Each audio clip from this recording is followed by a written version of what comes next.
Baik, pemirsa, kita masih memantau jalannya sidang, masih berlangsung saat ini sidang terhadap terdakwa Putri Chandrawati, dan hari ini Ferdy Sambo dan Putri Chandrawati menjalani sidang vonis atas kasus pembunuhan Brigadir Yosua.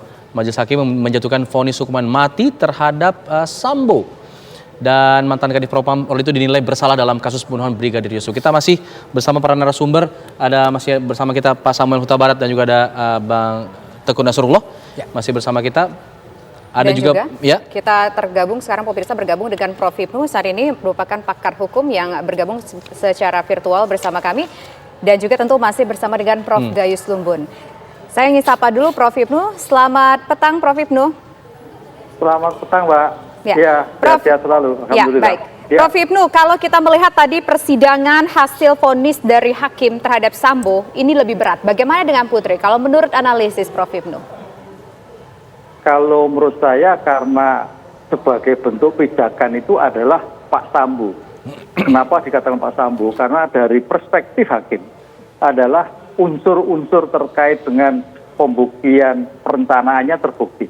Unsur terkait dengan suatu pembunuhan yang tanda petik sadis menggunakan senjata terbukti. Oleh karena itu peran Bu PC adalah juga sebagai timbulnya kehendak yang mana tadi sudah diterapkan oleh majelis adalah sudah dimulai dari Magelang.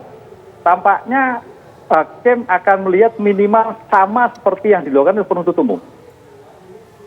Sama. Atau mungkin bisa lebih. Tapi kalau agak kurang, agaknya agak sulit. Oleh karena ini juga menurut saya menjadikan suatu perhatian karena pemicu adalah Bu PT, sehingga hukumannya minimal sama dengan penuntut umum atau bahkan bisa naik.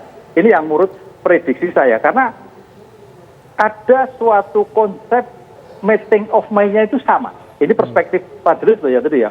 Meeting of mind-nya sama, berarti ada kehendak sama yang dimulai dari Magelang sampai di Jakarta sampai pada pelaksana eksekusi, bahkan sampai pasca eksekusi kaitannya dengan bersih-bersih adanya suatu TKP.